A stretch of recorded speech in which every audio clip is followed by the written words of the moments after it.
Yeah. So first of all, good morning and welcome to all of you.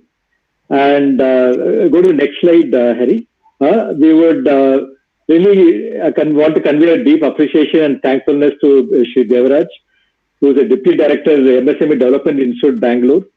He has been supporting us and in various ways.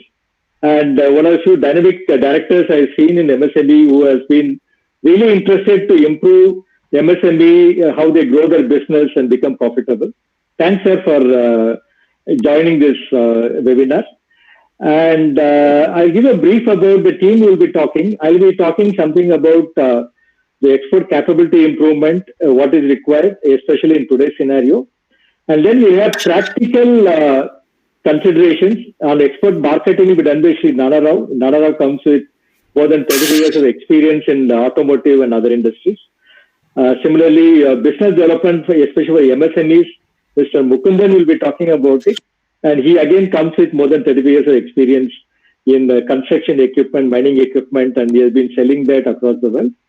We have Mr. Manjunath, who headed operations again in Avtech CK Birla Group company, who will talk about what are the production requirements one has to take care, especially when somebody wants to export. And Mr. Navanithan has headed quality and he has all the global system like ISO 16949. He will also give about his practical viewpoints on how to go about in this. So now I would request Mr. Devaraj to talk about, give a welcome address and also talk about what the MSME schemes are available. Thanks, sir. Over to you, sir. Thank you, Mr. Somsundar. Good morning, all of you. And I once again welcome you all for this webinar on the export capability for the MSME, improving export capability for MSME. I thank once again the team Finexcel to give an exposure to the MSME sector of our region and all over India also. We have been doing so many programs, awareness programs about the platform created by Finexcel in the last financial year also we have done. I think this is a great opportunity for the micro and small enterprises where they have to get tied with Finexcel and see the opportunities that has been given by them. So apart from this, from our Ministry of MSME, we are also looking out during this situation, the pandemic situation. We are also concentrating on so many exports, and main probably is an indigenization of the products. So we are tapping each sectors. First, we have already informed all the CPSUs to give us a list of the products that are being imported and what are the opportunities and the challenges we have to indigenize the products. So probably in another couple of days or weeks, we have next meeting is being scheduled on 22nd. We have formulated 8 sectors: defense, agri sectors, chemicals, petroleum, mechanical, automobile.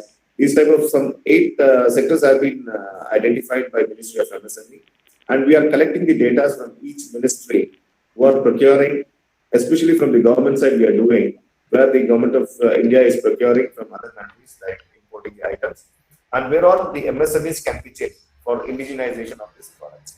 This will be the first step.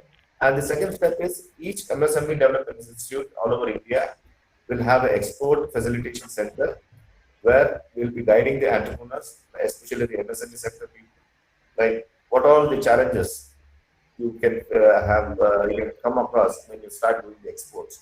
We will be guiding them in stepwise, including the starting from the registration, getting the exim code and IEC code, and introducing to various EPFCs in the export promotion facilitation councils or agencies or banks. And so along with that, we'll be guiding them how you can avail the financial benefits, the financial assistance you can avail during the exports. These are all something planned up, and probably this pandemic has probably delayed this implementation, because last financial year, by February or March, we had started all this activity and we were starting collecting the data, and most of them are in place once the meeting is finalized on the 22nd, and we'll see what the outcome would be.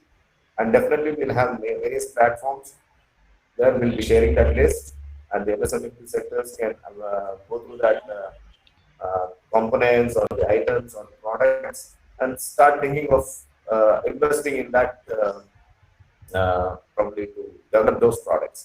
So similarly, we will also try to assist in the financial matters also when you start getting these type of products or the components developed by the MSMEs.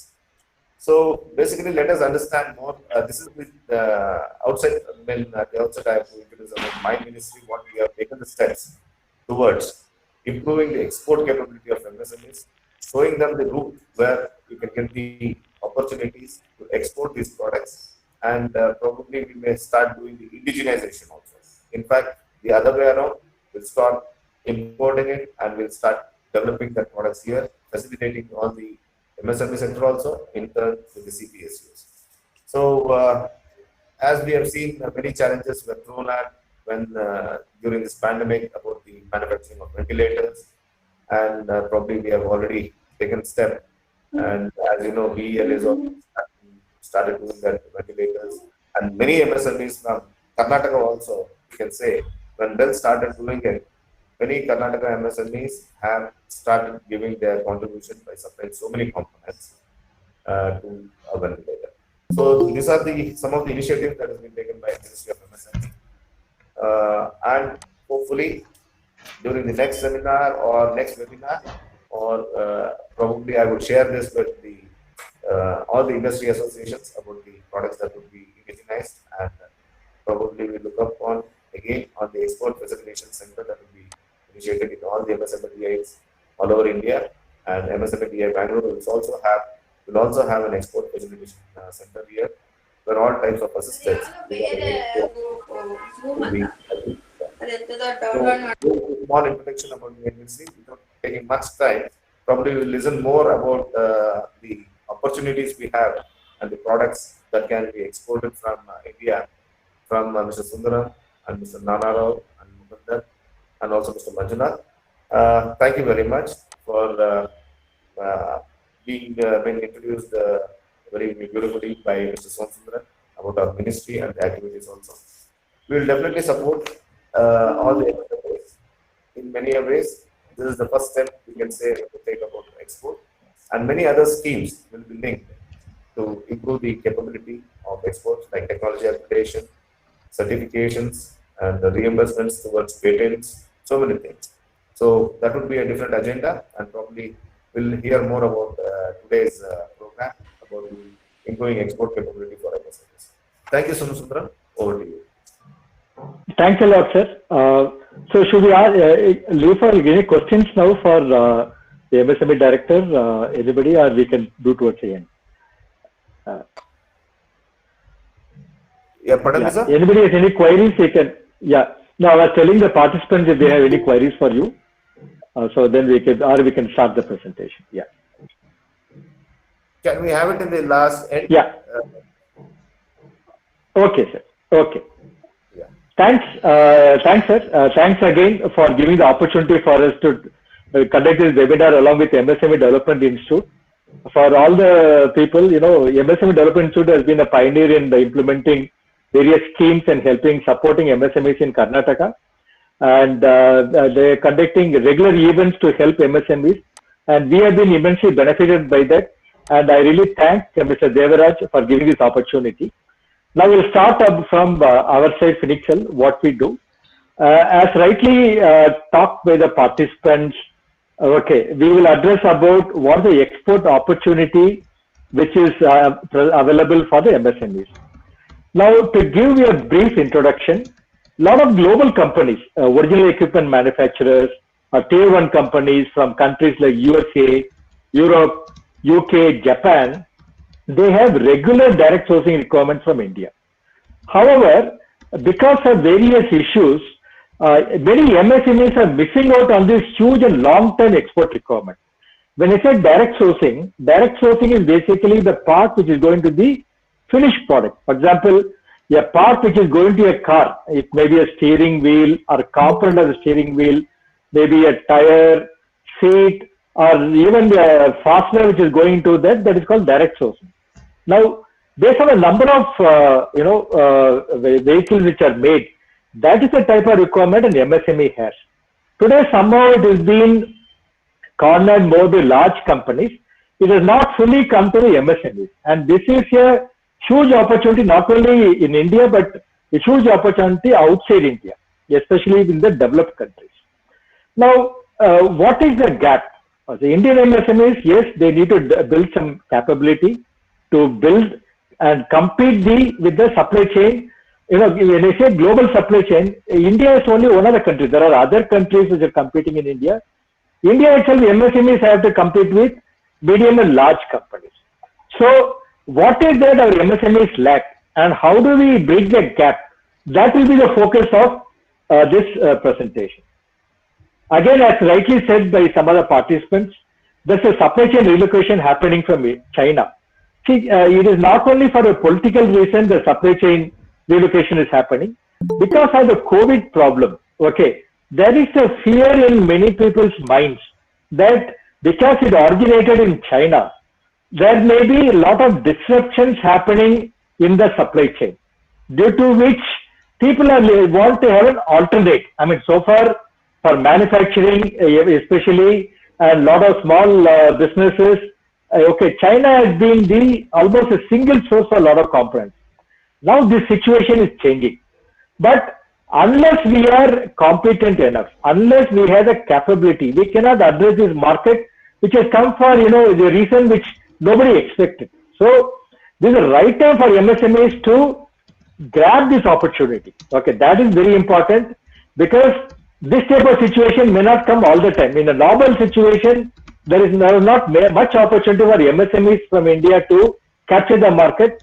Today, the whole globe is looking outside China.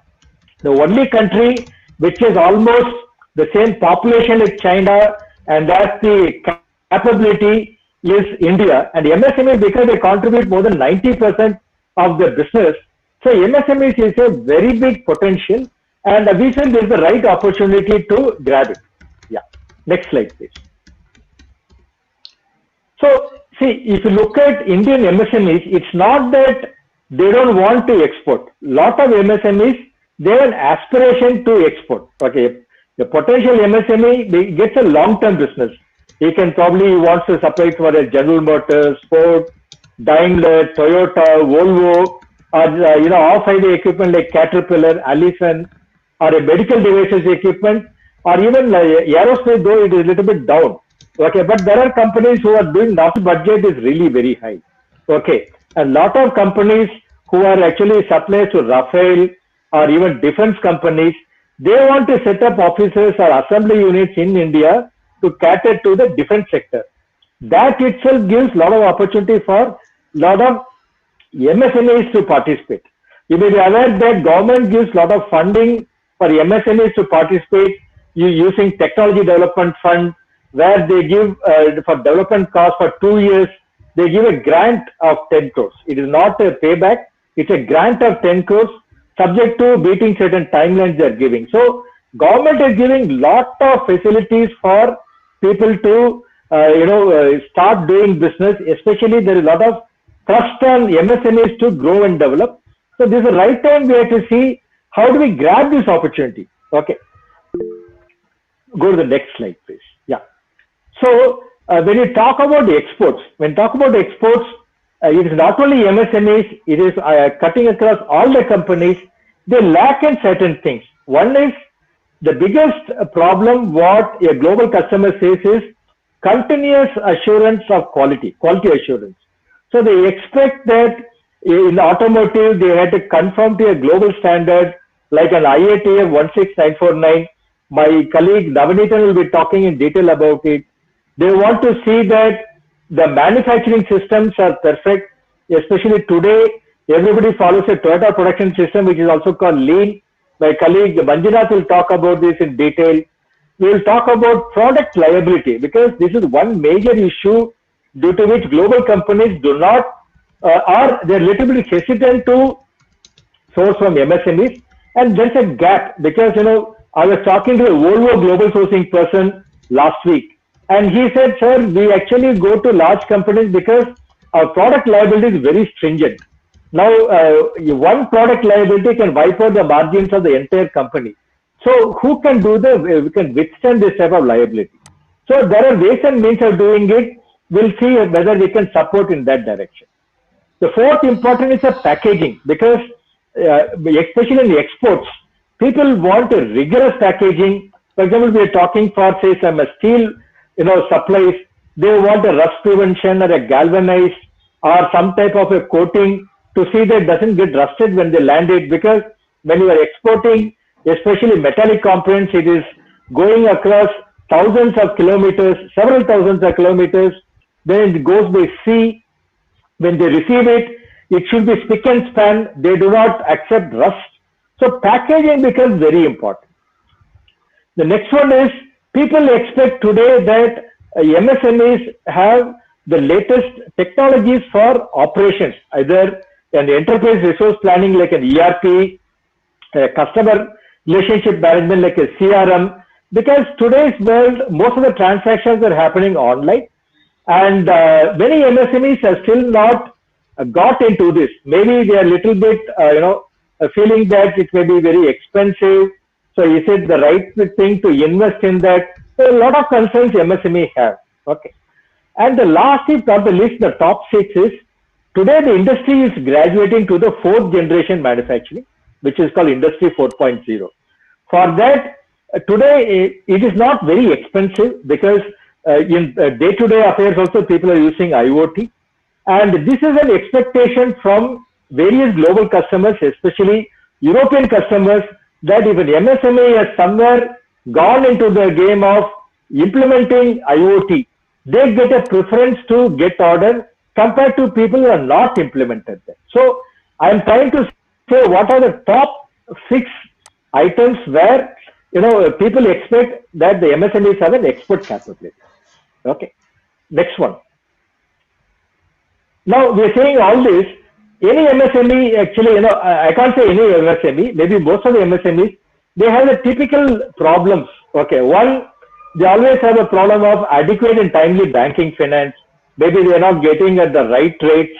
Okay, or they are not getting at the time they want. When they want to buy something to fulfill an export order, they don't get money on time, due to which they have an issue. Second, most of the MSMEs, because the capital base is not big, they have limited capital, and they may not have the adequate knowledge to cater to a global customer. Third, many times the technology is not available for them to manufacture that particular component or product.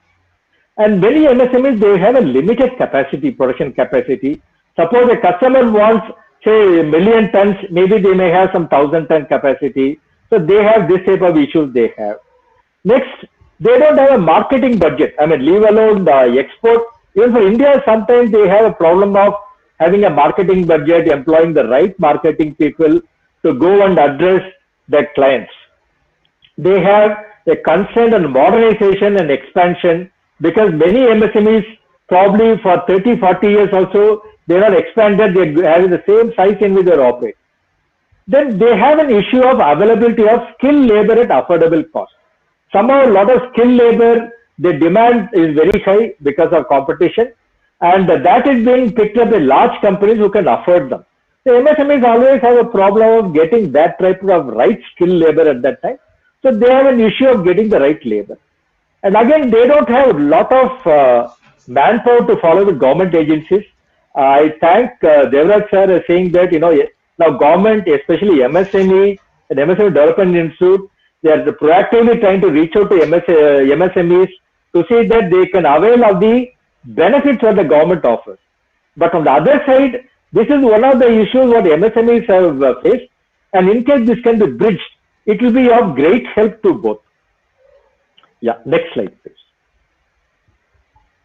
So what is the support a typical MSME or a supplier wants?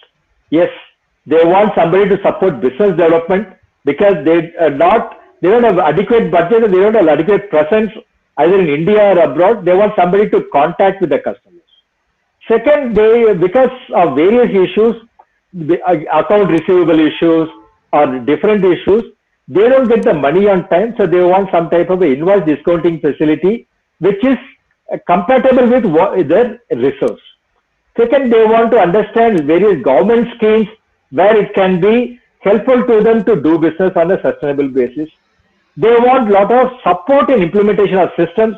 For example, a lot of global customers, one major problem what global customers say is that initial samples, first lot or MSMEs are really good, but whether they can sustain, there's an issue. And they also say the most of the reasons is they don't have an adequate system in the back end. So they're expecting an MSME to have an acceptable quality system. They want an acceptable manufacturing system or a lean system. Also, they want a system which spans across their business. For example, most of the systems people are aware are shop floor systems, whether it's a quality system or a lean system. There are not many systems which span across finance, HR, okay, and different departments. For that, they want a business excellence system. Especially in the US, they have a model for business excellence. Europe, they have a model for business excellence. And people who have signed up and come to a certain level of maturity, they have lot of advantage to export to these geographies compared to people who are not implemented these type of systems. Next one. So, like we talk about MSMEs, we also try to address what the global customers want. Today, people are asking for the real-time monitoring of production processes in MSME. They want to monitor the quality of products which are made by MSME on real time. They want to see the logistics is done real time, so that they have lot of confidence and assurance that the MSME can really do. Actually, this will cut down the cost of manufacturing. Today, due to IoT, webcam, connected through internet, this type of monitoring is actually very cheap. But if this facility is available, the MSME can get a long-term order because they give a continuous confidence to the customer. Also, the customers are reaching out to see that can somebody help in India to develop the supplier to the requirements of the global OEMs, because they may not deploy their own people because it is very expensive for them. So they want somebody to develop the supplier on their behalf, do a periodic audit to see that the quality of the product and processes are maintained on a continuous basis. So these are some of the support customers want from an agency in India. Yeah. Next slide, please. So what we are doing, so we are trying to address the business development through various means. Number one, as I told, we have set up a network of contacts in US and Europe. Okay, we actually are going through associations for Korea and Japan, but we have direct agents who are stationed there who have contacts with large companies. So I think that's the best way to get a B2B business. If you are looking for a 1 year, 2 year type of business, they need lot of confidence and assurance that you are able to supply on a continuous basis. So we are trying to leverage the contacts already. Second, we are providing an online platform where whoever wants to do, they can actually post their requirements or their webs in our website Finacle B2B, and which can give visibility to them across the globe. Third, within the Finacle B2B itself, we do a lot of search engine optimization, especially if a supplier wants to address a particular geography, maybe US, they want to supply. So we are providing that tool. And fourth one, we also have an artificial intelligence based app, which can probably shortlist these are the potential customers where a supplier can target to. Now, these are some of the cost effective tools we have put in so that it makes sense for an MSME to do business development because he always has a reliable partner. Yeah. Next one.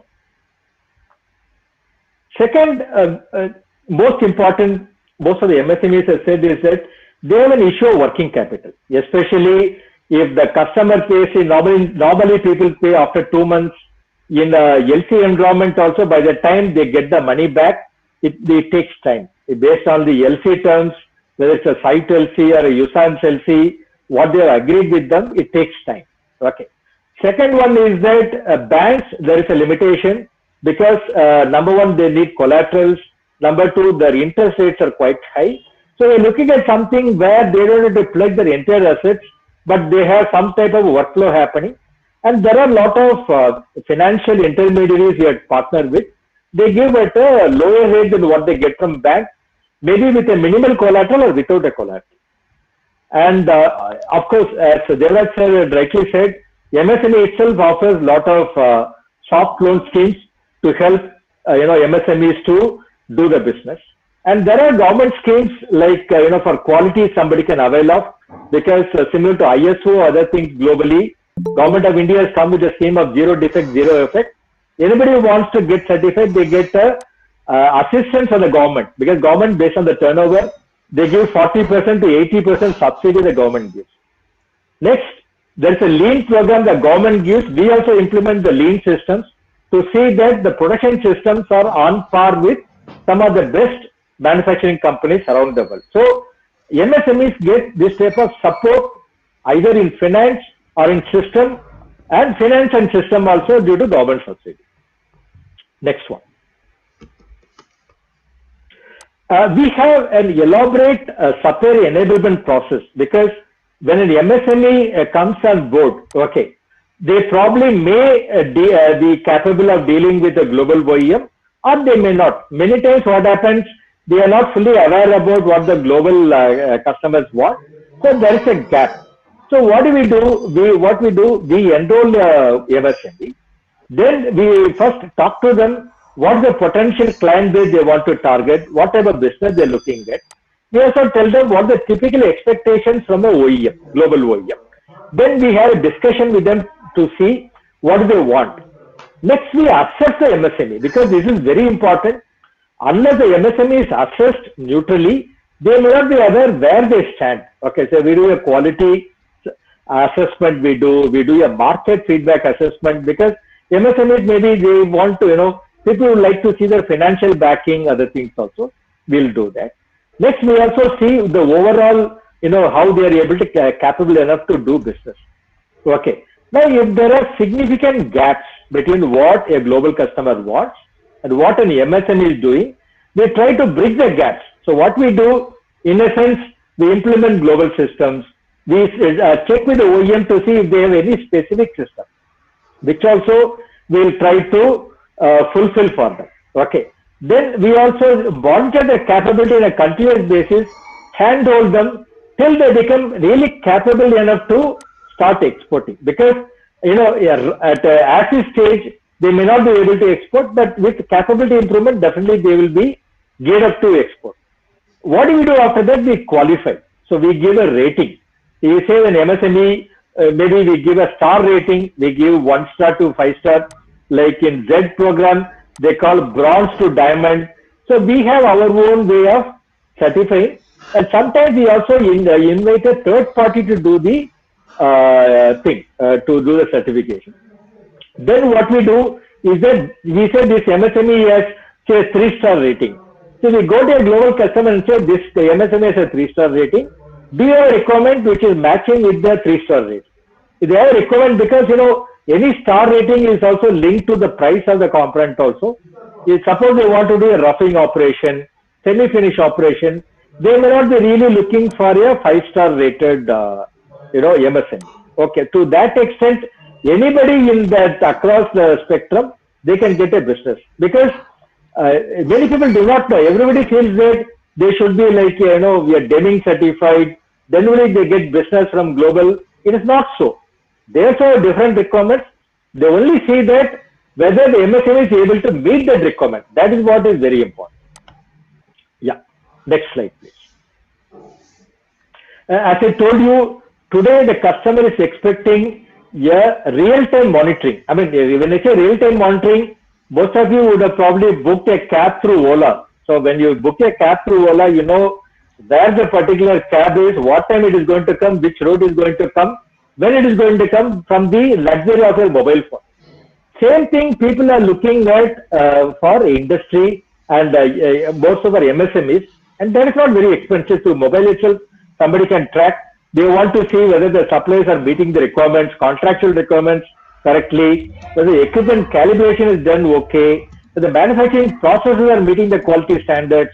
is there any equipment degradation which may probably affect the manufacturing quality in the future? So today, there has become an expectation. They don't want to only look at the quality reports which you send their facts or along with the material. They want to really see. And because of COVID, one of the major thing is that physical movement of people has become very limited. Okay, people are really scared to go and check the suppliers in. And people are expecting that they put this type of IoT sensor-based devices so that without traveling itself, they can monitor. So if any MSME, they want to get into this, they have a real advantage compared to the traditional way of doing things.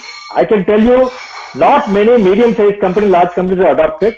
If MSMEs adopt this thing fast, which is not that very expensive, maybe you will be more preferred than the large company because they have a real-time visibility across production processes, quality processes, logistics. Because today there's a lot of uncertainty in the market, and with the uncertainty, if there's somebody running a production line, they don't have any tolerance for any disruptions. Now, if MSME due to the technology is able to give that confidence, okay, then the long-term business is almost assured. Next slide, please. So we also have a solution where across a logistics chain, one can monitor. So this is an example where right from the supplier factory, it goes to the finished good yard, shipping, goes to warehouse, then goes to the OE and supply to the production line. The entire thing can be monitored real time. This is the type of facility today is available. Also expected from a large global customer because based on this, he is going to run a production line. See, when they take a production line, maybe they may take several thousands at a stretch. So any stoppage will have lot of consequences. Now, because of technology, okay, MSME can take advantage of this and start supplying to a global OEM in a very predictable way. Yeah, next slide, please. So I want to briefly talk about the Finichel team. We have people more than 35 years of experience in multinationals. They are in sourcing, supply development, business development, export marketing. So we have people across the board. You can see people from, say, I myself worked in General Motors. I was with Mitsubishi Motors earlier. My colleagues who worked in AdTech, they catered to a Caterpillar. Then the people who worked in Bosch, Infosys, Volvo. So this is the type of people who have this very rich experience we have. We have people who have headed marketing at Hindustan Motors and other large logistic companies. We follow global best practices. Hands-on implementation we can help at an affordable cost. Okay, so we have implemented ISO 9000 or AS 9100 for aerospace. We can implement business excellence model for European companies, European Foundation of Quality Management. We can do lean management. Today, one thing which is gaining is the sustainability because unfortunately due to COVID, what was not focused earlier has become in the limelight now. So sustainability, especially global reporting initiative, where they want the business should sustain, as we started, focus started improving. And this is also one of the reasons why a lot of companies are coming out of China because a lot of transparency is required in the way the company is being run. And unfortunately, China has not adhered to this, due to which it has become a huge tragedy, right? In the type of COVID infection happening in India is humongous. So people, that's the reason they want to come out of it because, it can actually disrupt the supply chain. Not only supply chain, human life also is an issue. So slowly, many companies have started asking, do you have some type of a sustainability plan? Earlier, it was not there in the radar of many companies. Now everybody has started looking at it very seriously, especially European customers. Most of the customers we talk to, they talk about sustainability in everything. And as I told you, digital technology is being embraced. Like people want to look at the Ola, want an end-to-end visibility of the entire logistics. They want a real-time monitoring of the production. They want some type of a lead generation customers want, suppliers want, which are providing. So this is the type of competitive advantage Finichel as a team, as a group, we are trying to offer to MSME. Next slide. So I'll now hand over to Mr. Nana Rao. He has very rich experience in export marketing across the globe. So he will talk about what are the considerations for export marketing one should do. Over to you, Mr. Nana Rao. Thanks, Thomas. Good morning once again to everyone. Export business is very critical and important for every manufacturer, including the MSME. It not only offers the huge potential, but it also gives you the opportunity to grow, opportunity to improve, and above all, it helps you in overcoming the fluctuations in the demand in the domestic market. Just to give an idea about the potential, if you look in terms of it, India has exported in the year 1890 $324 billion to various countries, which in Indian terms, if you really look into the Indian rupee value, it becomes about 24 lakh crores. After doing such a huge volume, India is standing at number 87 among the exporting countries. China has done about $2.5 trillion.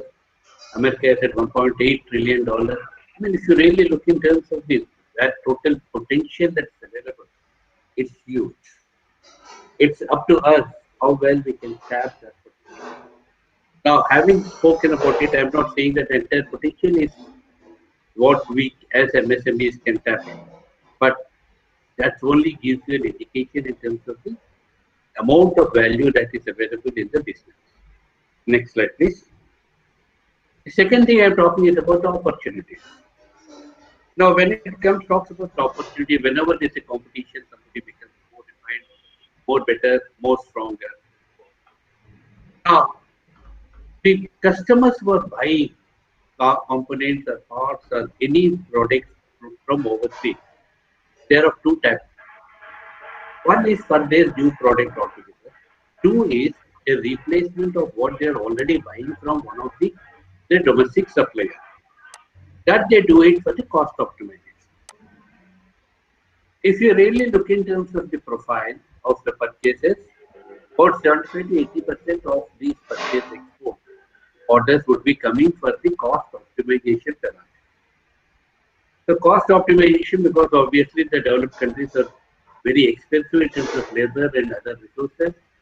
So they look in terms of the countries. Earlier they used to call it as low cost countries, but then it's now recrystallized to best cost countries. Like India, China, Thailand, Taiwan, Indonesia, South Africa, Brazil, Turkey. These are the countries which are very, very strong in terms of catering the needs of these developed nations. Now, that in other words, what is happening is we are not only competing with the suppliers within India, but we are also competing with many other suppliers in all these best cost countries. So it's very critical for us to develop our own strengths, capabilities to face these challenges coming through the supplier chain. So that's what I'm talking in terms of the opportunities that are available to grow, to improve our standards in terms of the production, quality, delivery, overall systems and processes, communities, everything. Next, please. Coming to the customer, every customer has a requirement. The requirements, if you really run through it, it's almost the same. The first line is same even for the domestic customer. But one important thing we all need to remember is, here the customer is located thousands of miles away. So there's always a comfort, like, the kind of the frequency of visits, frequency of communication, even there's a time zone differences, sometimes the communication itself becomes an issue. So there is a certain element of uncertainty, some kind of a fear among the customers. What happens if I don't get it on time? What happens if I don't get the right quality? Because it ultimately affects his brand and his business. So it's very, very critical. Having met a number of customers over the many years in America, Japan, UK, Germany, Italy, France, wherever you call it. The requirements are almost the same. They need the right price, right delivery, right quality, and the right quantity. Like I said, because of the time zone and the distance, timely communication is very important. Speed of response. Like some customers, majority of the customers, they measure the response time in number of hours of responding to an email. So that's the kind of a thing. And transparency is very critical. It's absolutely essential for the overall operations, whether it is your quality, your systems, your processes, your production, your people, your communication, your pricing. There need to be total transparency need to be communicated. Competition, like I already said, it's not only from the Indian customer suppliers, but also from the overseas best cost country suppliers. So therefore, the challenges definitely are much higher, and the customer requirements. What happens is he can quickly switch over from one supplier to another supplier if some of the parameters are not met. Next, please. Having spoken about the potential, the opportunities, and the customer requirements, what are the challenges for the suppliers? I'm sure, having spent money in terms of improving production, improving quality systems, and all the things, at the end of it, the supplier needs something. Supplier needs a sustainable long-term business, first and foremost. He needs to get a right category of customers to whom he can supply, he can depend on. He needs to get a right quality of RFQ. The RFQ that can be regularly catered by the supplier. So, the continuous business, if you need to maintain, unless you maintain a rapport. See, even like in the domestic market, it's a relationship, rapport, and the trust that gives you the business. So, as in the overseas business, you need to maintain the rapport, you need to maintain the relationship, you need to maintain the trust. Trust through the quality of products that you do it, trust through the on-time deliveries that you do it. So, unless that is maintained, it's not possible for somebody to maintain their business. Marketing, how do we do it? Domestically, it's very easy for us to maintain a market. But overseas customers, there are so many countries, so many customers, there are OEM, there are tier 1, there are tier 2 customers, there are some of the large aftermarket customers. How do you contact them? How do you make them? First, and getting a customer base, contacting them, it's not an easy task. And if somebody needs to do an efficient marketing, it's going to be very, very expensive. Large corporates can definitely sustain, but definitely MSMEs need support in marketing their tools. And because of the customer cost of marketing, the cost of customer contact is also going to be pretty high. Now, having spoken about all these requirements of the customers and the challenges of the suppliers, how do you bridge? That's exactly. That's what the Finexcel would be offering you, the solution. Next slide, please. The value addition that Finexcel will provide is bridging that gap between the customer and the supplier, so that the customer is satisfied and the MSMEs are satisfied in meeting the requirements of the global customer. Before I pass on to my colleague, I just thought of addressing one particular small concern that Mr. Jayaraman addressed. The business is being pulled out of China and the impact of the business because of this. See, fundamentally, even whenever there is a trade war or some kind of major issues happen, first and foremost, it doesn't happen often. Maybe after centuries of centuries, it will happen. Number two, when it happens, it always affects the large corporates, not the small suppliers. So I don't think we need to really worry about China pulling out or some of the companies pulling out of China or trade war China. I don't think we need to be worrying too much about it. As long as we keep meeting our customer requirements and we give him the trust that we can provide the requirements, meet their requirements, I'm sure our Thank you. And I over to Mr. Mukundan, please. Namaskara. Morning to all of you. I just straight away get into this subject because we are now running short of time. See, what happened most of the time, as Nanara was telling, the fastest and then the easiest marketing is the digital marketing. For that, the company website is most critical. Today, look at it, most of the sourcing guys are all either millennial crowd or very just 30s and 40s technology savvy. Moment some inquiry comes to them, they just latch on to the internet, Google it, and find who is a good company. Okay, they don't do the traditional way. So all the more critical, you should make your website very attractive. Number one, there are a lot of tools available. Even Phoenixel can help you on that. You come on top. Not only you're assuming that you're third or fourth page, the customer will leave it to you. So you should make it very clear. These carry the minimal thing like history of the company and what all your capabilities regarding manufacturing. Please don't forget R&D because when a smallest customer you go, I traveled almost 40 to 50 countries on business development. I tell you very clearly, look at one small countries having a small R&D setup. Whatever the innovation they make in the product, they put it on that. Okay. Even a machining, we cover a different process. Is depicted and the quality system and the customer profile.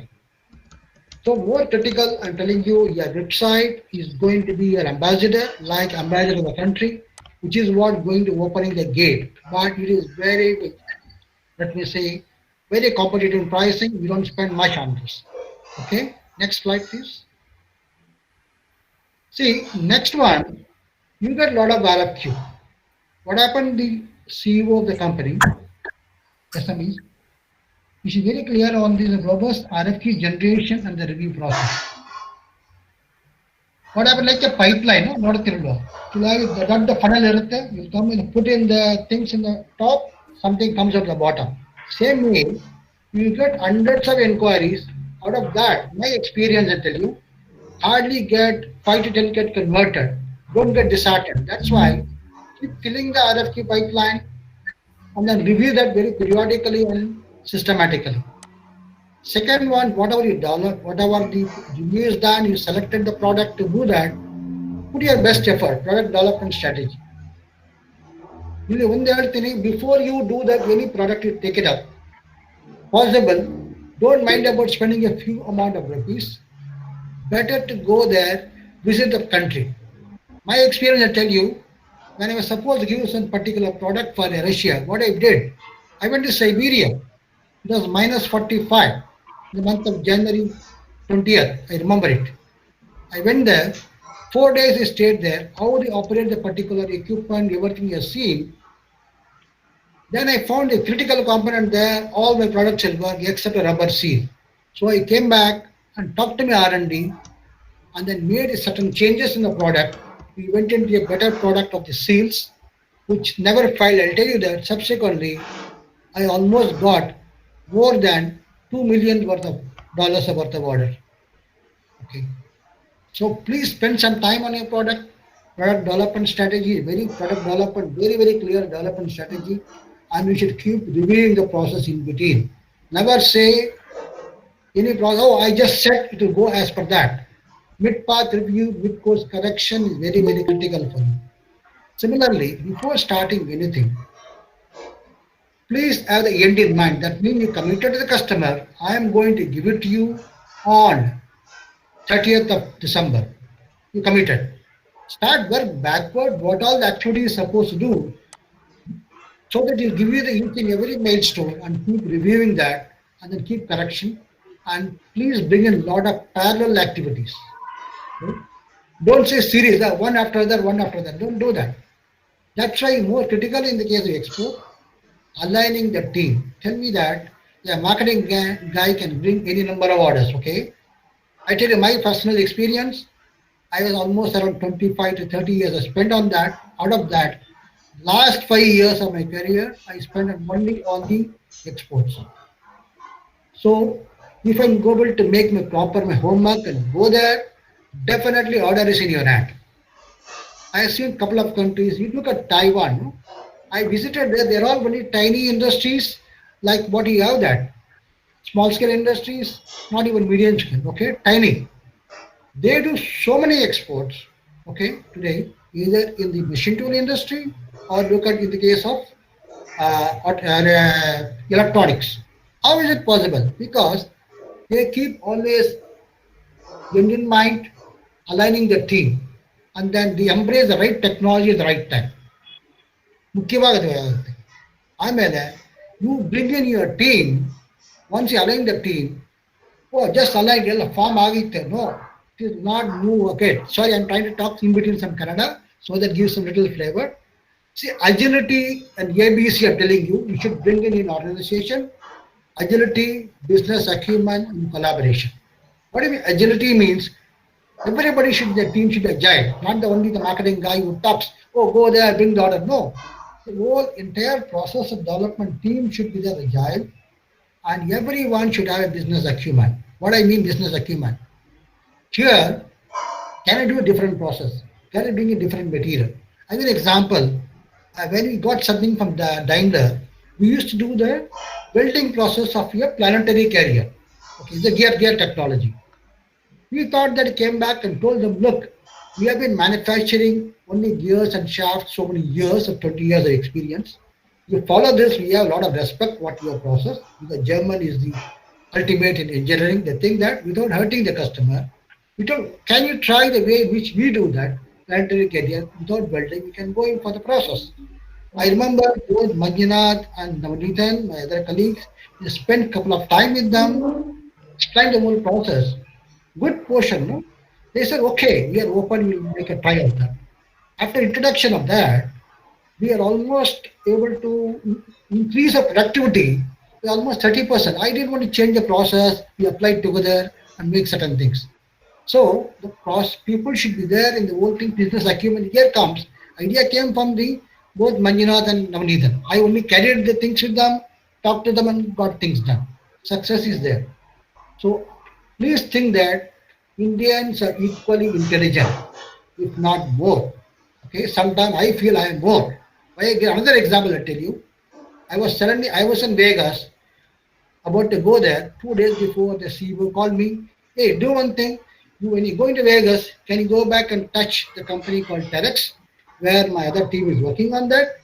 Can you close the order? I said, hey, I don't know anything about that. What I can do? Okay. I understood for another 2 hours. I went to the whole process, how they went to the RFQ, what they approved, everything. Picked their intensity. I went to Vegas and finished. Can you imagine night? We reached Chicago somewhere around 12 in the midnight. I have my business manager and Kelly was available, lady. We both traveled back from Vegas to Chicago. From there, it took another she drove the car for 4 hours to Fort Wayne. Then we reached the hotel somewhere around 4 o'clock in the morning. Our meeting was fixed at 8 o'clock. So we had just a snap of hardly 45 minutes. Then we got ready and then went to the meeting. And while going to the meeting, what I'm telling that Indians are also equally intelligent, a little more also, in example. I went to the whole process, the business, everything. I told them, look, this product will not go through much unless you do the improvement. I said, what is it called? Yes, your pain point is here, looking at your angle of input to output. So that is going to fail you often. Immediately the R&D man first initially here and there looked. He admitted, yes, what you say is correct. The degree is permitted only 7 degrees max. 50 is the ideal. We are 9 degrees. He agreed. What can he do? We came out a different process, what we can do, the product. We came out and readily accepted. Today it is a success story. We are able to supply. Customer is very happy. Okay. He is having a product. Even yesterday, I tell you, even though I moved out of Artec, he called me yesterday, the unit head. Mr. Mukhandan, thank you so much for the right suggestion he gave us when he came in.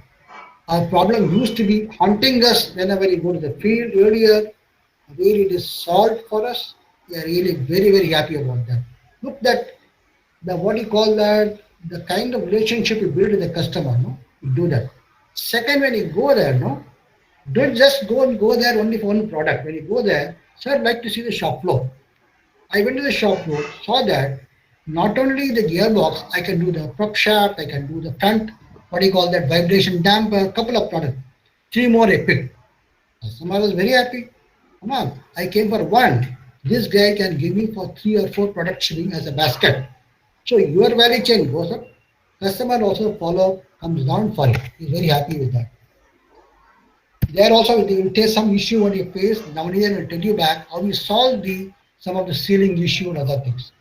Second, last thing is very, very important, collaborative. Among your team, there should be highly collaboration. Not there, what will happen? Your marketing man or CEO will be sitting in the front like a sun. All the people sitting at the different corners, your production will be differently, your process man will be differently, and look at different, what will happen? End of the day, nothing, product will come out very, very bad. So, flawless order execution strategy is very critical for you. Okay. Typical example, I give you that when I started export for attempting for Aptec, we are just 1 crore in 2016. When I was leaving 2019 December, we now moved to 40 crores. That means we have moved from 1 crore to 40 crores. It's possible. ಕನ್ನಡದಲ್ಲಿ ಹೇಳ್ತಾರೆ ಆಗದಿಂದಲೇ ಕಟ್ಟಿಬಿಟ್ಟರೆ ಕನ್ನಂಬಾಡಿ ನಿಮ್ಗೆ ಗೊತ್ತೇ Visvesvaraya. It was almost 1940. He made it. If you all seen Rajkumar movie, you recollect it. So it has happened. It is possible for your MSME. Don't feel that, oh, we are MSME, we can't do that. Yes, we can do it. Have the conviction and the confidence, definitely you will move forward to become famous. For that, if you need any support, as a good director, we got a senior guy who worked in the production system, manufacturing, marketing, and logistics, process. He will really help you on that. Okay? Thank you.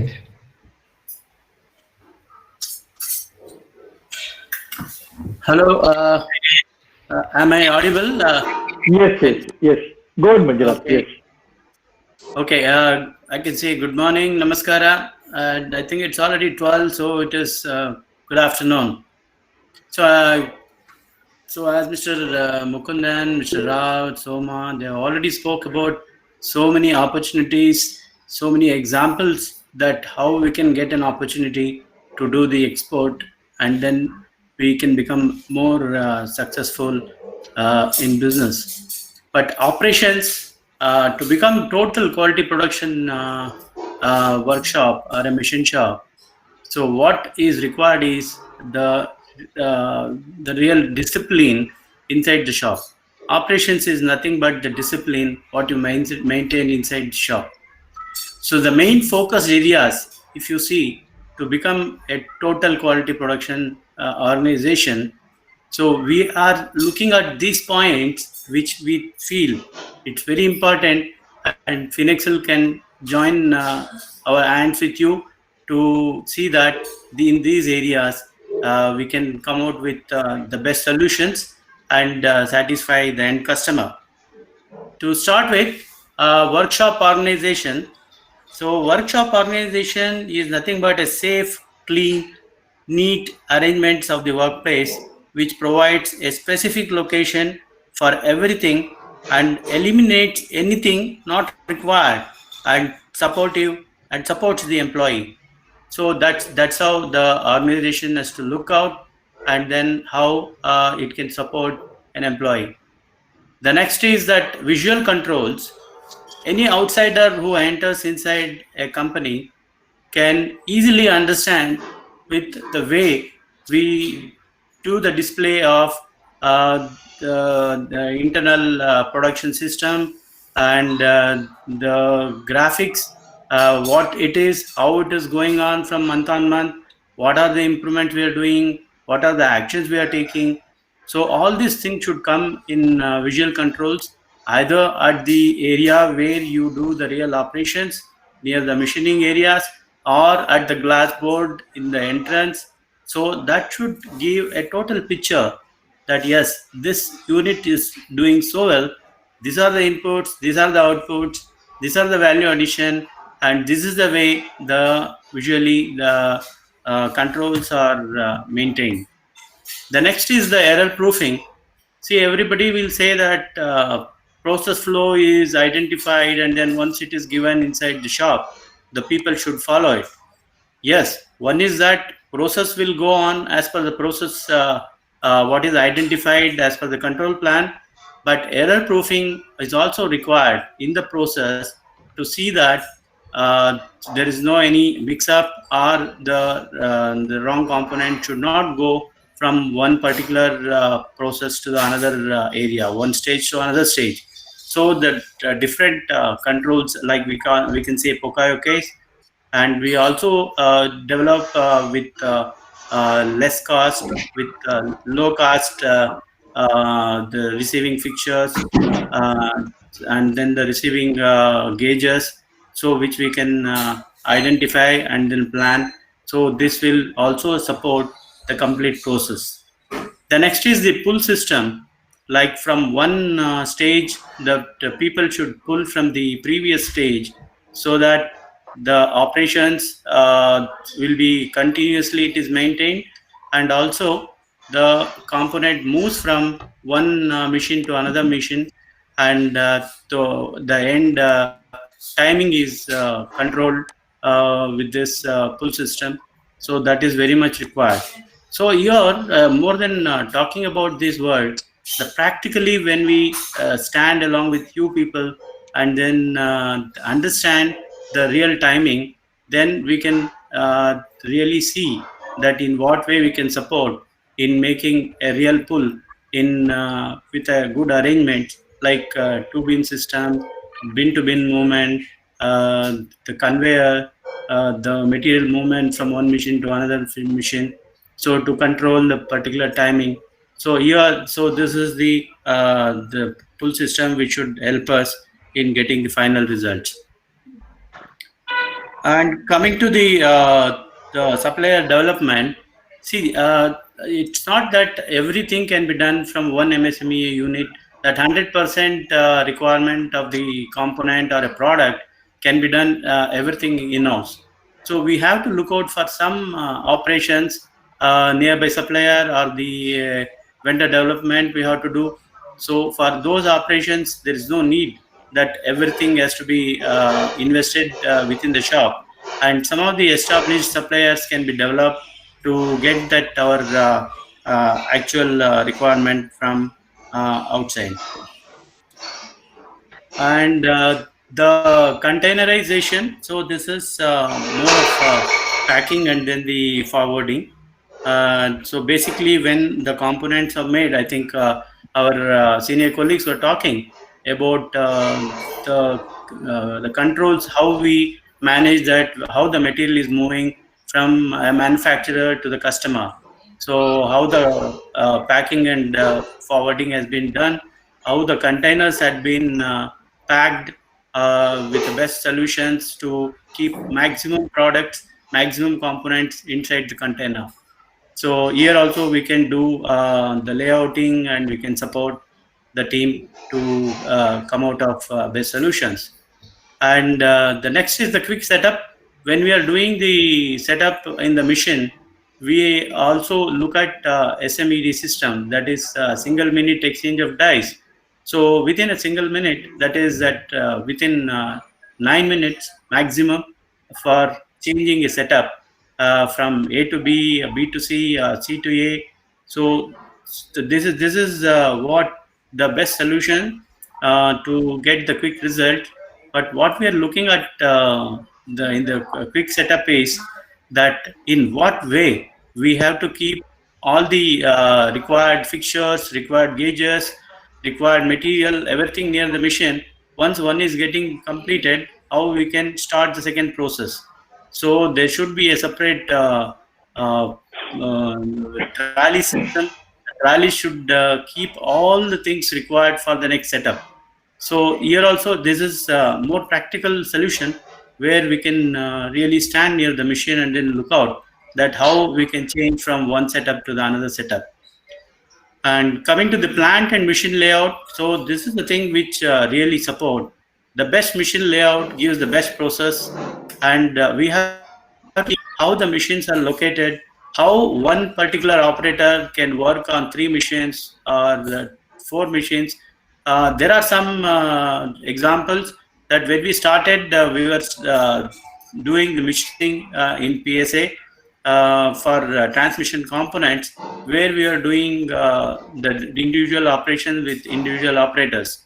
But afterwards, slowly we developed, the layout has been converted and in such a way, and then the timing has been controlled so that the operator can move from one machine to another machine with a good layout, and then can give a good output. So that's how the plant and machine layout is very important to bring any organization for the quality production requirement. Finally, it's not the least, the transportation. After containerization, we are looking at transportation from our place to the destination, wherever the customer wants it. And we have to look at the packing, and as well as what are the requirements, how it has to be placed. So this transportation, when we work out with the outside solution provider, we have to spend a lot of time in maintaining the transportation solutions, where we have to really work out to get the best ideas. I think these are the points I thought we can share, but we can really spend more time when we work inside the shop. You are more than talking, the best solution will come out with our own practical hands when we stand there and when we work together as a team. So with this, I'll further request my senior colleague, Mr. Navneethan, to give a quality related activities, how important it is, and how we have to take it up in the shop. Navneethan. Thank you, Manjunath. Thank you all for joining this webinar. Namaskara. This is the triad which any customer will look at organization. So more so for an export. So idu trikona. Idralli ಏನೇನಿದೆ? Quality, cost and delivery. Quality, generally what we feel quality is we have to meet the print requirement, and customer would have mentioned certain rejection level. It should be lesser than that. Now the days of percentage rejection is gone. Now it is all talked in terms of ppm. So when actually few examples I'll give under quality, when we wanted to export, there were many requirements came up. For example, we have been grinding gears. For 25 years we have been grinding gears. Now when we wanted to export gear, a requirement came that we have to meet grind burn test. It was a very new thing for us. Grind burn is some of you may be knowing it. Grind burn is a localized burning of the ground area. It is not visible to naked eye. If you have to locate that, you have to dip the part in series of some 5 tanks with different solutions to understand to know the discoloration happening on the ground area. There are various levels of acceptance are there, starting from A, B, C, D, E, like that. So A level is a no burning mark after dipping in the various solutions, whereas B is should be lesser than or equal to 10% of the ground area. So the customer had put the requirement as B. That means we had to do a lot of effort with respect to mandrel, hydraulics mandrel, wheels, separate dressing wheel, separate grinding wheel, fixturing to achieve this requirement. Similarly, we have been supplying castings, and generally soundness of casting is assessed by sectioning and finding out whether it is sound. But one particular customer had asked for radiography testing, not only radiography, but a double film. Double film radiography is a test where the entire structure will get exposed. So even without any sectioning, we'll be able to know the structure of the casting. Then generally whenever we do heat treatment, a retained austenite will come. 20% is the general level will come. But one particular custom asked retained austenite to be lesser than 7%. So retained austenite is a very, very important factor for the stability of the dimension. So what we had to do, we had to actually set up a sub-zero facility. Sub-zero facility is we have to dip the part, we have to keep the part in a low temperature, minus 75 degrees centigrade for 1 hour. And that too, this part must be kept within 8 hours of carburizing. So these are all the requirements that will come when we try to export. So it is the upgradation of our own system. Then there is another requirement called intergranular oxidation. The surface should not be oxidized. It should be lesser than 20 microns. These are all possible only by maintaining the proper atmosphere in the furnace. And we have been grinding gears. Normally there will be a chart available, K chart. They call it as a K chart.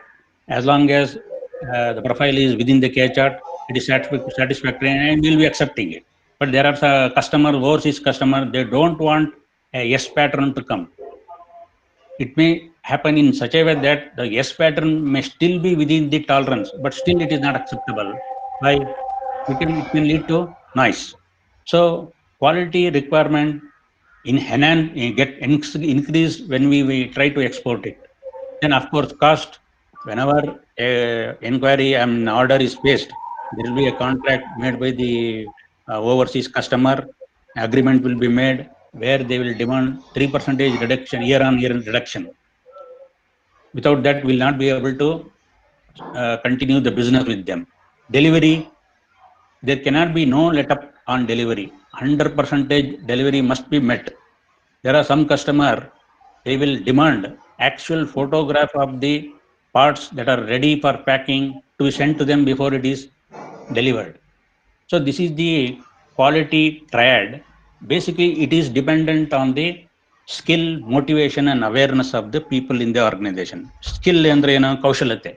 See, here also I can give an example. We have been doing magnetic particle inspection. So generally, what we'll do to test the strength of the solution, there will be a test piece will be there. We will dip it and see whether cross lines are seen. But that was not enough to one customer. He told that the person who is doing the magnetic particle inspection must be qualified as per ISO 9712 level 2. That was the demand placed by one of the customer, overseas customer. This is a very stringent standard. There are level 1, level 2, level 3, different levels are there. Level 1 means he can only inspect. He cannot give any decision on the part. Level 2 means he can inspect as well as he can give the decision. And level 3 is he can inspect, give decision, and also is authorized to make a standard. So these are all the requirements that can come when we try to export to overseas. Next slide, please. Now, see, almost all of our organization in MSME definitely would have got this ISO 9001 2015. It's the base quality management system having 10 class. And if it is a latest version is 2015, if somebody is having 2008 version, they have to upgrade it immediately. But there are overseas customers will be looking beyond this. What they are looking, especially automotive customers, they look for IATF 16949. It is an automotive standard having various requirements like advanced product quality planning. That is, before any process is established, they want to have confidence on the systems followed. Before even the first part is produced, they want to have a confidence. PPAP is another, it is a subset of APQP, production part approval process. What are all the processes we are following? Basically, it consists of process flow, FMEA, and control plan. These three documents will tell whether what process we have derived is meeting the requirement, can it give consistently the result. Then statistical process control. Statistical process control is very, very vital for any automotive customer because they want confidence. Statistical process control only can give confidence because they want right time, first time, and every time. Then MSA is another mandatory requirement for automotive customers. It is a measurement system analysis where the measurement error must be well within the limit because with the measurement only we are able to assess the manufacturing process error. So measurement error cannot be more. Then there are some customers who are into aerospace and defense. They demand AS 9100D. And as part of Finixel, we will be in a position to help you in upgrading or improving on the above these quality systems. Then basically all these quality systems touch upon supplier quality, plant quality, and customer quality. Supplier quality is nothing but assessment of supplier and enrolling them, then assessing their performance over a period of time, then carry out supplier audit and find out whether they are on track. Plant quality is within whatever is there in the organization under our control, right from incoming to dispatch. Customer quality, now customer are demanding zero. In fact, some of the customers will specify 50 ppm, 25 ppm as a target. 50 ppm is a very, very stringent. That's why it is almost zero defect. That means only 25 parts defect can come in 10 lakhs. That is almost amounting to zero defect. So all these things are possible when every function follows this PDCA cycle within their area of work. Continuously, they have to plan, do, check, and act, and take action so that the errors are minimized. Next slide, please. Now, under delivery. So, if you have to give delivery on time, every time, these are all the factors we have to focus. Plant capacity. There will be a certain demand when it comes. We cannot say we don't have capacity. Say that response is not appreciated, will not be appreciated by the overseas customer. Plant capacity must be kept on track. Then supplier, it can be augmented by supplier capacity. Then we should have a supplier bank, because if any supplier is affected for some reason it is affected, then we cannot say the supplier is affected, so we will not be able to supply. That type of response we cannot do. So we should have a supplier bank. Then predictive and preventive maintenance. These are all the techniques followed in maintenance, which will keep all infrastructure in ready condition so that untoward downtime does not happen. And planned capex is needed where we have to improve the infrastructure. Then if a customer is demanding 3% year-on-year reduction, it cannot come automatically. We have to focus on all these cost reduction exercises. Quality cost. Quality cost is nothing but, most of you will be aware, it is nothing but the cost of maintaining quality. If the quality is good, maintaining the cost will be very less. Then Kaizen is a continuous improvement. Every area must do some improvement, a small. ಒಂದೊಂದು ಹನಿ ಸೇರಿದ್ರೆ ಸಮುದ್ರ ಅಂತ ಹೇಳ್ತಾರೆ. ಆ ತರ small steps will help in solving the problems and reducing the cost. Quality circle is another group activity where people within the area join together and solve the problem faced by them within that area. VAVE, value analysis, value engineering, another cost reduction exercise without compromising on the function of the part. And suggestion scheme where individual members of the organization are encouraged to participate in the suggestion and help in the improvement in cost reduction exercises. Then there is a constant focus is needed on cost of goods manufactured, because cost of goods management, it is a major factor which must be monitored on a regular basis. Otherwise, it will go out of control. Now, I request our MD, Mr. Somasundaram, to make a concluding remark. Yeah, thanks, Navnithan. Thanks, team. So to summarize, as I told, Finixel B2B ecosystem. Are you able to hear me? Hello? Yeah, we're able to hear. Yeah. So this is the way we want to support MSMEs who plan to export to overseas markets. In a nutshell, what is Finixel B2B? It's a unique model for overall support of MSMEs to get business with global customers on long-term basis. Because unlike Amazons of the world or the Alibabas of the world, they are looking at a short-term business. We actually want to give long-term business for the MSMEs. And what do? We do the things which already our team and myself were told earlier. We do marketing and business development. We do help through financial partners, bill discounting, invoice discounting, working capital management for the MSMEs. We offer detailed solutions like enterprise resource planning, customer relationship management, and Internet of Things. We give support for quality management. We also give support for production management so that MSME is capable enough to export to overseas markets. Next slide, please. So the way we enable, we adopt a typical approach. We improve a process using a very low-cost subscription model, and we give lot of assistance to senior experts to see that the MSME is up to speed in supplying to overseas markets. Second, we are providing a robust technology infrastructure for real-time monitoring, either for the supply chain, production process, quality processes, using industrial Internet of Things. And as I told, our Finexcel website itself is an e-commerce platform. We offer an online B2B marketplace which can enable suppliers, customers, service providers to do business in a secure way. So this is how we enable all the MSMEs to get into overseas business. Next one.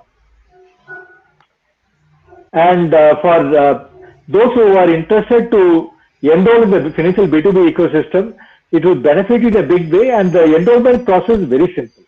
You just go to www.finexcel.com. The top right, you can see a register as a supplier. Just enter, go through the steps which is given in that.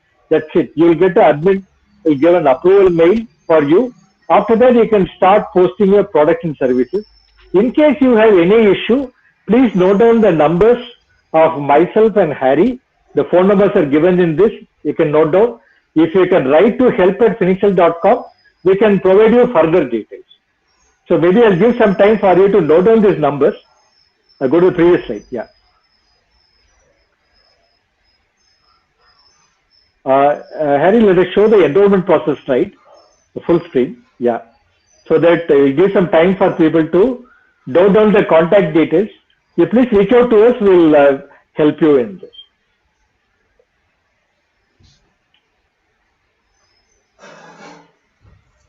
So done. Okay, we'll go to the next slide. Yeah. So thanks, all of you. Let us start with the discussions. How we can help you reach out to the export market and around the world. Yeah. Now it's open for questions.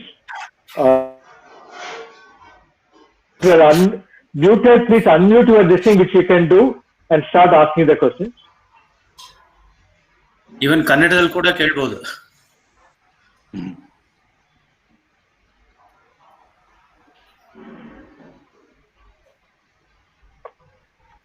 Yeah, Mr. Sushil Kumar Dubey, you have any queries?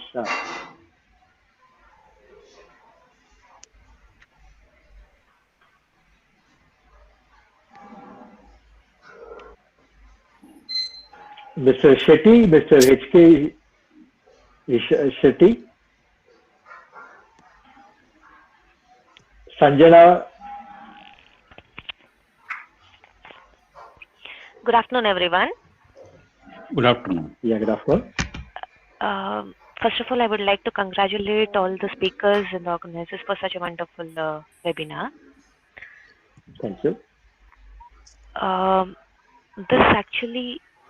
This question, I feel maybe is a layman question, but the thing is, I just wanted to know if there is something like a person who's a beginner and he has started something small. So he now thinks of export or something like that. I mean, he wants to do something big.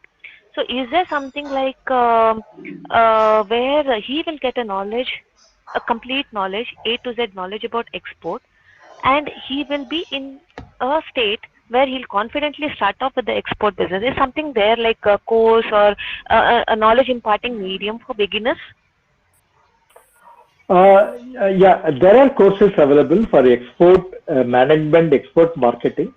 If you want to know further, please get in touch with us. We'll guide you how to take it forward.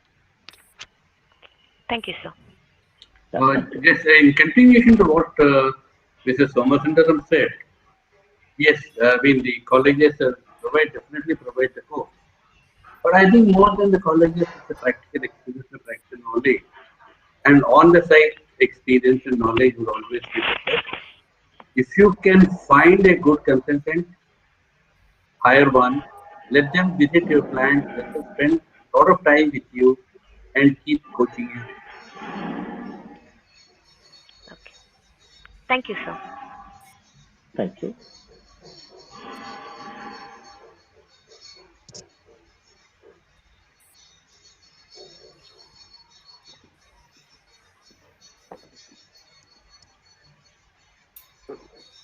Mr. Ravi, your queries got solved?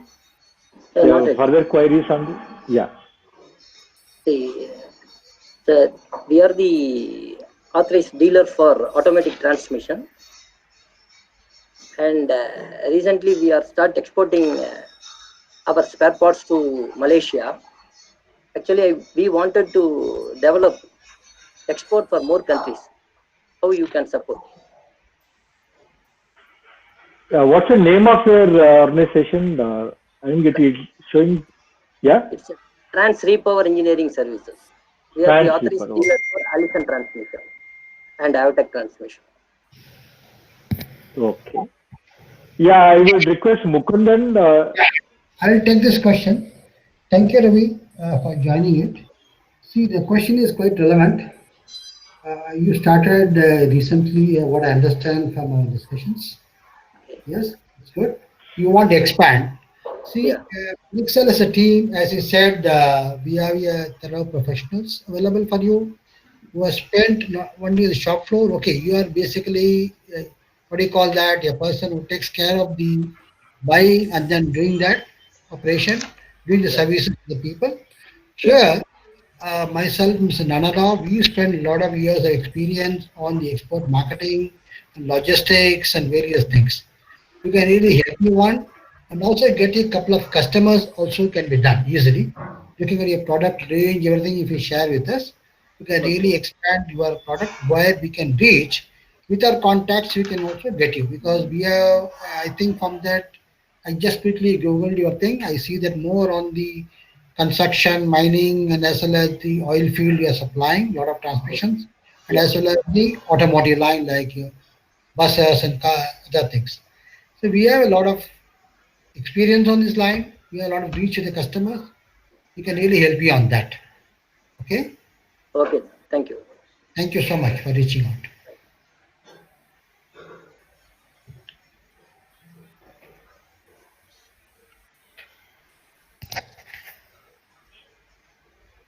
Yeah, Mr. Harish Kumar, any queries you have? Everybody else?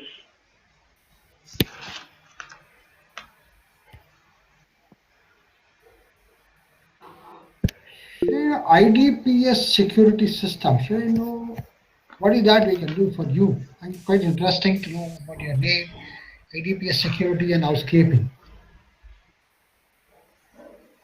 You want to go to global marketing, something like that? Hello? I think somebody is there from IDPS. Can you unmute and talk?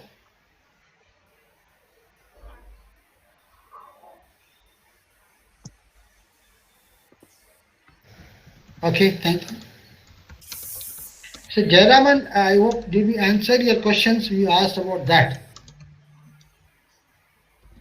Jayaraman?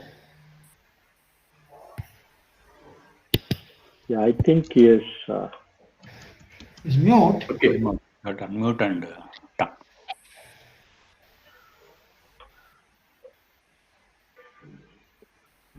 Okay. Mr. Ravi MR, any further queries you have? Yes, like you said, you will contact later. Okay. Anyone else? Suresh?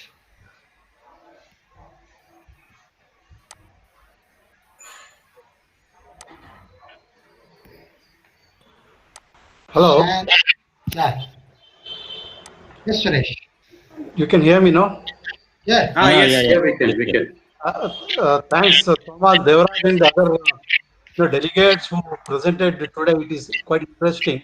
In fact, as one of the consultant of the MSME, which I did that carried out that certification program some years back, the thing which comes out very clearly is even though we met a lot of MSMEs in Pina and Rajasthan related areas, we found out the push, the what is that required from the MSME as such, and also from the the company as such. Okay, for his doing the MSME activity.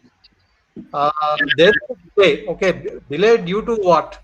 See, delay because people one they are more specific about their deliverables.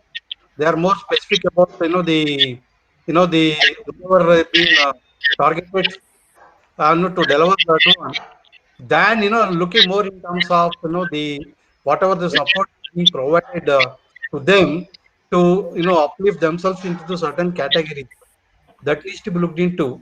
What they say is we met some people out, they really mentioned that okay, they need a lot of support from MSME. That is the point came out very clearly. Look, they say that as such, the cost is the one which bothers us. Second thing is the process which you want to implement as a part of our administrative activities, and that certainly requires a lot of investments which we at this point are not interested. So that is the challenging stuff needs to be looked into. Though we could converse with some of the people out there. So that point actually, I don't know really like how we can support them to push that one, because we found that okay, the small scale industries, especially in the near areas, we found out that okay, they're doing very well. They're doing more than 10 crores, 100 crores like that, but then they're not very keen. So they look at this point, we don't want to invest. That point needs to be looked into. Now, other aspect is that you see, this is we call it as pointers to the pointers to today's digital world. We can say. So, what is the digital era? Everything is possible through online. So, how do we support this one? This is the greatest challenge, because see, IT services companies ಎಲ್ಲಾರನ್ನು ಮನೆಗೆ ಕೆಲಸ ಮಾಡಿ ಅಂತ ಹೇಳ್ತಾರೆ, chairs ಮನೇಲಿ ಕೆಲಸ ಮಾಡಿ ಅಂತ ಹೇಳ್ತಾರೆ. So how do they entertain the customer? How do they see that the operations are carried out successfully without impacting the quality and the delivery? So very, very challenging. And of course, the rest of the service, like like when we come out with the processes, typically, yes, today's COVID scenario, process needs to be defined. That is very, very important. We can't again stick on individual processes and look into the mapping onto them. I don't think anybody is interested. So we need to transform our today's technology and the environment and cater to the customer's needs. We need to come out with the quickly defined processes. So that carries more weightage, because most of the customers want today deliverables. They don't have to wait. They don't want to wait. And obviously, when we are not talking directly to the customers, it is going through webinars, going to some indirect connectivities. So how do we entertain that one? That is a real challenge. So that point needs to be looked into, especially while defining the processes. Yes, lean plays an important role at this point to check out on the elimination of the waste, the mood or whatever it is. Then yes, we need to map out on the day industry 4.0 requirement, like someone was mentioning, especially with respect to the data analytics, predictability model, then the pattern recognition, machine learning, artificial intelligence, etc., etc. That actually, at this point, if it has been implemented, deployed in MSMEs, this certainly gives more benefits to the MSMEs at the initial level itself. So these are my thoughts. Thanks. Thanks, Suresh. Thanks for your thoughts. Yeah. Well summed up. As rightly said, Suresh, basically, the MSME, what happened, they said not possible. Oh, you are very small. No. You go to the small countries, don't go to the Western countries. Go to Southeast Asia, which is nearby us. Either go to Taiwan or you go to Thailand. They are all not that much improved. Indonesia, Philippines.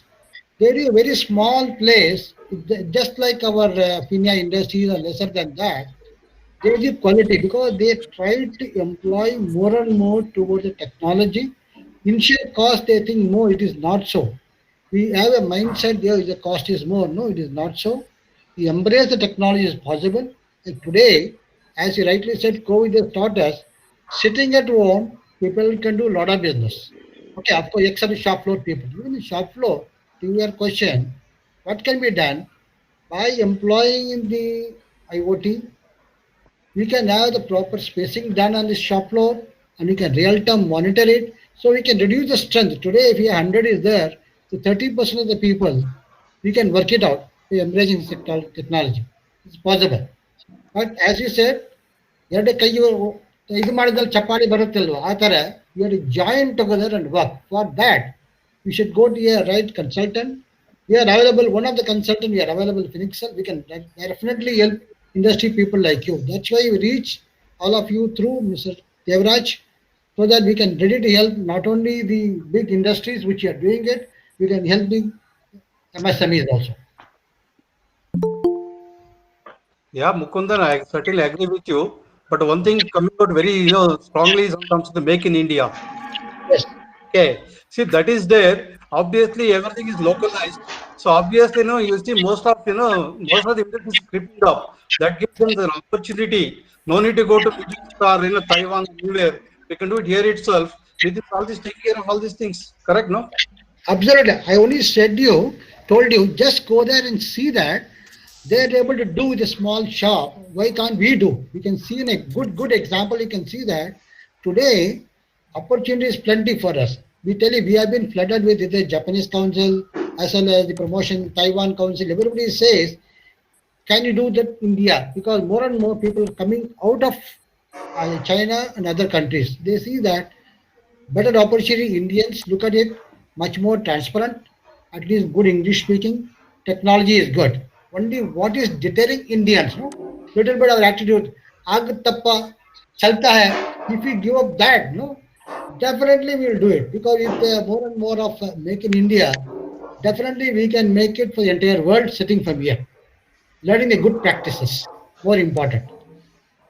So to take it further, Mr. Suresh, what Mukundan was talking about Taiwan Industrial Estate. If you see, I visited one of the industry who manufactures the synchro rings in Taiwan. That is a very, very small shop. And if you see inside, they are doing many activities. And then they are giving the synchro rings to most of the countries and most of the vehicles. So it's a start is required. As Mukundan is telling, we have to just enter and then get it started. Then everything will happen. And then it is possible. I give another example. Almost 25 years before, my son was pushed into a swimming pool, 2 years old. I don't be a good swimmer. We pushed him, he was struggling. Today, he has fulfilled his life ambition when he was 9 years old. He was swimming in Great Barrier Reef in Australia, going in deep sea. I took oxygen, went down to sea. He had just went and see what happened. Initial push and start, which is very required.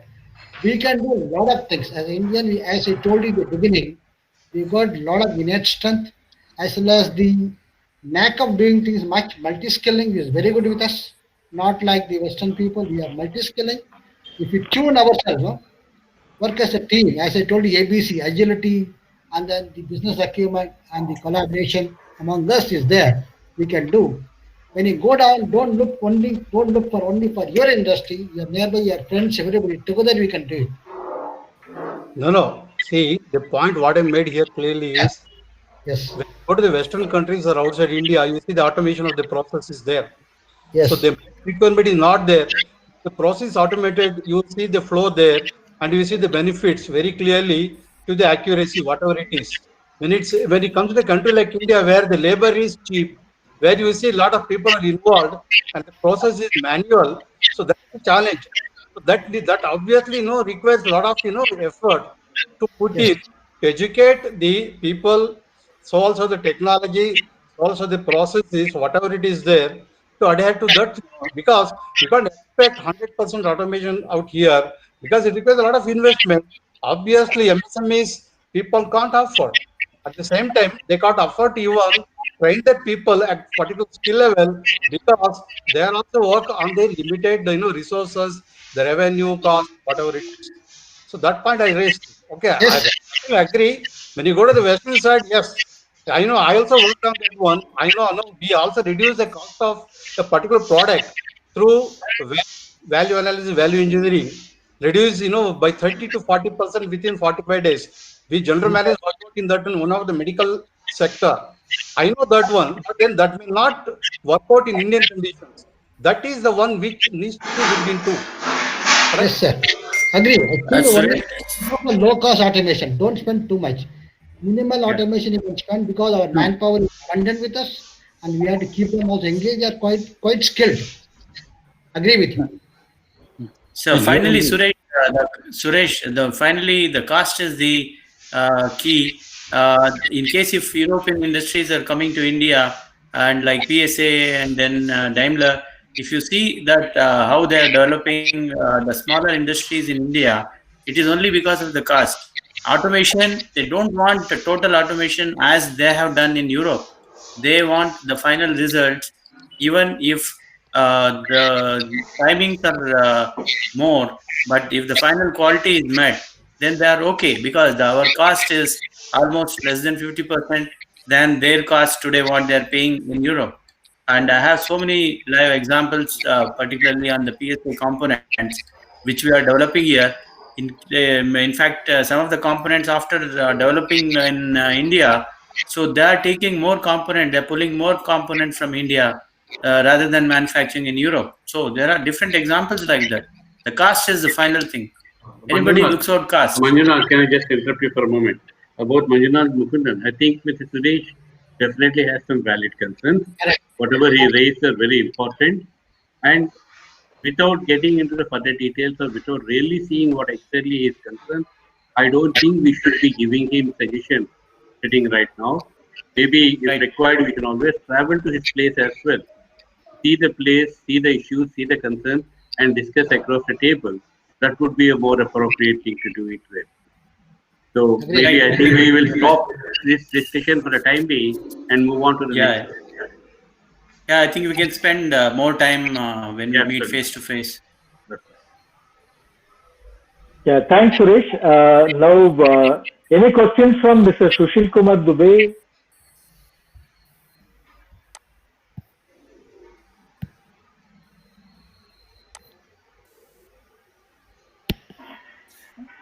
Soma, I think if any questions are there, even they can write and then send it to us. So that we'll be happy to answer. Mr. Prasad, I just want one thing, before we wind up. So, anybody has any questions, please feel free to ask.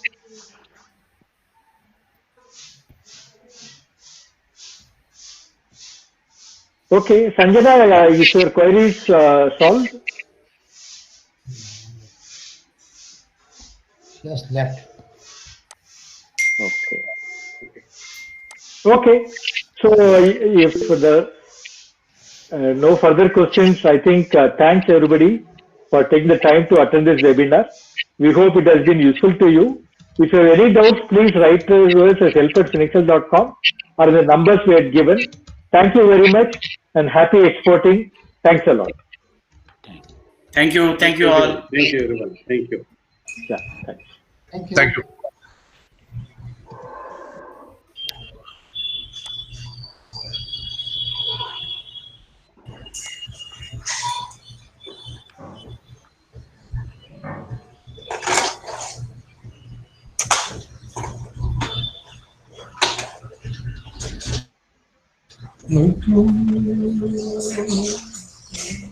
Yeah, Mr. Jaraman, I think he has come now. We just closed the webinar. Yeah. No, I have been there. I have been listening. Okay. I've been there through and through. I just had muted and. Okay. So, were your queries answered fully, Mr. Jaraman, in this? If anything that we can further discuss, See, this my query is more than my queries. It is certain thoughts, I would say. Okay. You have shown the direction. As I think Mr. Rao said, the best thing is to specifically address individuals' concerns by visiting them and seeing what is their operation like, and talking based on their own scenario, their own environment, their own concerns. So you would be able to support more and more people that way for specifics, and probably general theories and general concepts they would have also heard in various webinars. What can be the real support for a specific MSME, and their own situation? That could be the next steps to follow. as a start, this has been very good. Thanks for organizing and inviting me also. And as I told you, even though I was on some other call, some other webinar, rather not webinar, on a class, I jumped out from there and joined, and I was there right from. Thanks very much, Mr. Jaraman. Thank you very much. Yeah. And if at all, I'm not. You know me. I don't commercialize anything. But if at all you feel IIMM has got a role somewhere for supporting, because we have also been doing training on financial management and international trade with a very good banker, ex-banker. We have done it with World Trade Center recently, and then foreign trade policies. And if at all anybody needs some support, we can conduct some workshops or trainings, but not out of the primary concern will not be making money. If there is a group of people who would want some inputs on these matters, we can do it at a reasonable, because it costs me to get some faculty, but we have done recently with World Trade Center, we got 80 people attending on financial management in international trade, which covered FEMA, exchange control mechanism, how to decide when to hedge, how to buy your foreign currency and all that. And then Incoterms 2020 and letter of credit, various types, customized letter of credit and all that. And last 2 Saturdays we had on foreign trade policy, customs law and procedures. And in case somebody needs any support, you can always contact me. But I am not making a commercial pitch. I will not ever make it for making money. It is only to support people with knowledge and this thing if they need. Sure, thank you. Yeah, thanks. Actually, for my colleagues, Mr. Jayaraman was the head of procurement at Bosch in India. So after superannuation, he is the chairman of Indian Institute of Materials Management, Bangalore. I'm a lifetime member, so we do bump on. Because of COVID, we are not bumped on, but online webinars we do bump on nowadays. Yeah. This evening, by the way, we have one on Lean and Industry 4.0 by one Professor Dr. Christoph Rosser from the University of Karlsruhe, Applied Sciences. Okay. He has worked for 5 years in Toyota in Japan, and then he was a consultant with McKinsey. He was with Bosch in the lean manufacturing training department, and he was my coach when I did a 1-year training in Germany in the central department on Toyota BPS, we used to call Bosch Production System. Basically, it's the concept is of Toyota, and if you people have time, you could join. I think Mr. Somsundram, you would have already got. Yeah, I will forward the invite to our team. Yeah, definitely. If people are interested, they can join. But thing is, you have to register, and then the mail comes for the link. It is on MS Teams, sir. Okay. And already we got close to 550 registrations. I hope everything goes on well. Please pray for me also. Technology should not fail me. We found Google Meet simple. That's the reason we organized with Google Meet. But I find audio in MS Teams is better. Okay. And he has also the connect, the speaker. Okay. And normally we do this, that almost equal time we give to the speaker to present as much as we give the question and answer session also.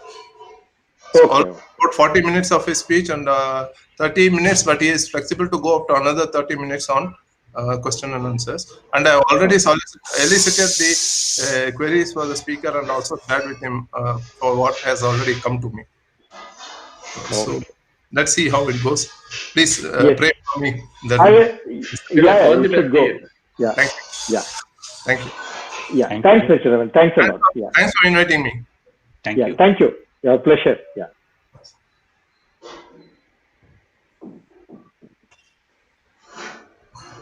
Okay, if there are no further queries, then we can probably, Yeah.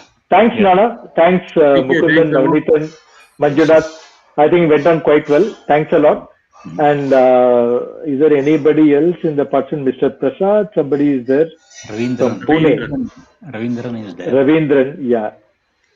So any queries you can have, you can ask. Otherwise, you can send a mail to us. Not a problem. Suresh, I think, yeah. Suresh is left. Okay, right. Thanks so much. Thanks, Navneethan. Thank you. Okay. Thanks. Thanks, everyone.